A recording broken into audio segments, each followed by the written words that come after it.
प्रिय बच्चों, जैसा कि इंटर द्वादश के परीक्षाओं में नेक्स्ट टर्म पर मैंने कुछ भी लैंगिक जन्म के संदर्भ में चर्चाएं की थी, कुछ भी पाठकों में लैंगिक जन्म, उसी क्रम में आगे बढ़ते हुए अगली इकाई में ह्यूमन रिप्रोडक्शन, मानव जन्म में प्रत्येक जीव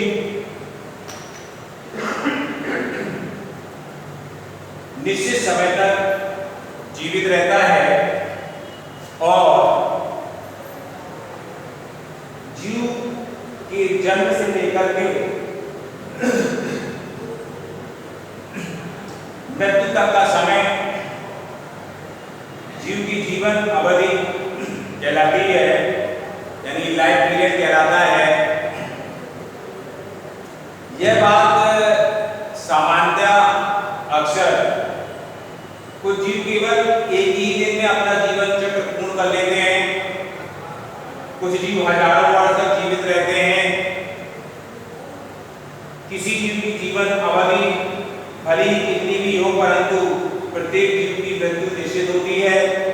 दूसरे शब्दों में हम कह सकते हैं कि एक कोष की जीव जैसे अमीबा को छोड़कर कोई भी अमर नहीं है, अर्थात सभी जीव अपना जीवन काल पूर्ण करते हैं, जबकि जीवित जीवों में होने वाली यह प्रक्रिया, जिनके द्वारा जीव अपनी जैसी संरचनाएं बनाता है, जनन कहलाती है। और जनन वह प्रक्रिया है जिसमें जीव अपने समान एक छोटे से जीव को जन्म देता है, जिसे हम संतति कहते हैं। संतति में वृद्धि होती है, परिपक्वता होती है और जो नए जीवों को जन्म देती है। इस प्रकार जन्म, वृद्धि और मृत्यु चक्र चलता रहता है। यह जीवन चक्र कहलाता है।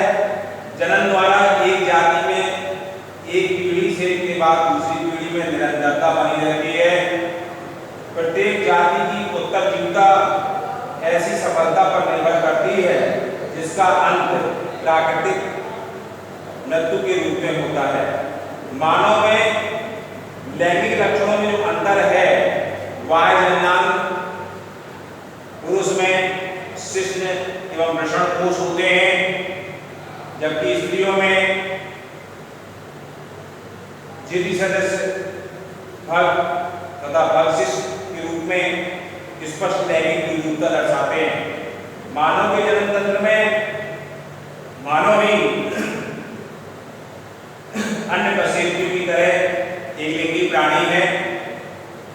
नर मानव अर्थात पुरुष तथा मादा मानव या स्त्री में स्वाभाविक रूप से जननांग में काफी अंतर होता है और मानव की वाय आकृति में भी पुरुष तथा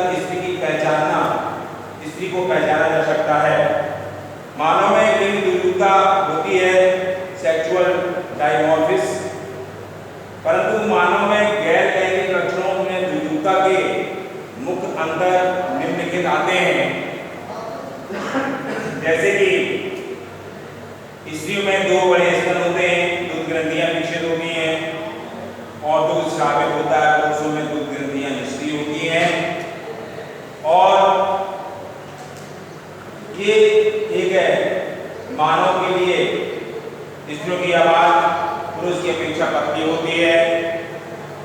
पुरुषों में स्वरयंत्र, कंठ और टैटुआ एवं टेस्टोस्टेरोन हार्मोन की उपस्थिति के कारण स्वर भारी व ऊंचा होता है। स्त्रियों में अर्धत्वचीय वसा का मोटा स्तर नितंबों पर होता है, पुरुष में पूर्ण अभाव होता है। स्त्री में दाढ़ी, मूंछ व वक्ष का पर बाल का पूर्ण अभाव होता है, लेकिन पुरुषों में उपस्थित होते हैं। बालों का वितरण पुरुषों की छाती पर स्त्रियों से भिन्न होता है। स्त्रियों की अपेक्षा पुरुषों में कुछ उपापचय दर होती है। स्त्रियों की अपेक्षा पुरुष का देह पेशीन्यास एवं चाल भिन्न होती है। उसी प्रकार आगे बढ़ते हुए पुरुष के जन्म तंत्र में, जैसा कि पुरुष का जन्म तंत्र है, पुरुषों में जनन अंगों में अनिवार्य रूप से नर लैंगिक अंगों में एक जोड़ी वृषण तथा कुछ युग्मक में या कुछ अयुग्म सहायक अंग के रूप में होते हैं। नर लैंगिक अंगों के अंतर्गत नर जननवाहिनियां, अधिवृषण, शुक्राशय, स्खलननलिका सम्मिलित होती हैं।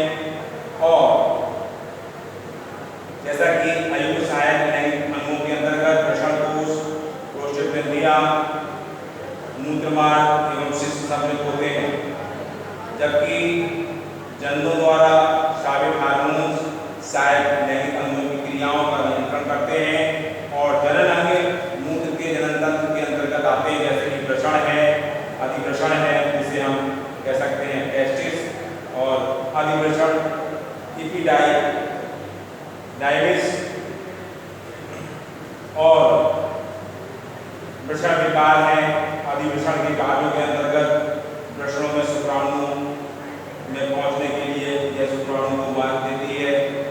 स्खलन से पहले शुक्राणु को कुछ समय तक संचित रखती है। ये सारी क्रियाएं जनन अंग के अंतर्गत आती हैं। और शुक्रवाहिनियों में इनकी संख्या 2 होती है। प्रत्येक शुक्रवाहिनी नलिकाओं लगभग 45 सेंटीमीटर लंबी और कुछ अधिवृषण से शुरू होकर कहना चाहिए इंगुइनल कैनाल से गुजरती हुई उदर गुहा में पहुंचकर मूत्राशय के पृष्ठ तल पर अपनी ओर मूत्र वाहिनियों के चारों ओर एक अंधा सा मंजन करते हुए नीचे की तरफ मुड़कर समीप में स्थित शुक्राशय में छोटी सी नलिका में संबंध हो जाती है। और शुक्राशय में इनकी संख्या 2 होती है। ये मूत्राशय के पीछे स्थित होती है। उसी प्रकार ये कह सकते हैं कि शुक्राणु साथ मिलकर वीर्य का निर्माण करती हैं, शुक्राणु को पोषण देती हैं। और मूत्र मार्ग में ये लंबी पेशी नलिका के रूप में मूत्र मार्ग वितरित करती हैं, और जिसके द्वारा शरीर मूत्र जनन क्षेत्र के द्वारा शरीर से बाहर खुलती हैं। उसी में शिश्न जुड़ा हुआ है। शिश्न के 3 खंडों में विभाजित किया गया है, शिश्नकाय और शिश्नमूल। ये सारी क्रियाएं हैं। इसमें सहायक ग्रंथियों के रूप में प्रोस्टेट ग्रंथि है, और वर्तुलिन काउपर्स ग्रंथि के रूप में प्रोस्टेट मेन ग्रंथि सहायक ग्रंथि के रूप में पुरुषों में होती है, काउपर्स भी होती है, और साथ ही साथ पेरिनियम। ये 3 प्रकार की सहायक ग्रंथियां होती हैं। पहली सहायक ग्रंथियों में पहली आती है प्रोस्टेट, दूसरी काउपर्स, और तीसरी पेरिनियम। ये 3 प्रकार की ग्रंथियां हैं जो सामान्यतः पुरुषों में पाई जाती हैं। पेरिनियम, ये 3 प्रकार की ग्रंथियां हैं जो सहायक ग्रंथि के रूप में पाई जाती हैं। नेक्स्ट टाइम पर इसकी चर्चा करेंगे। Thank you.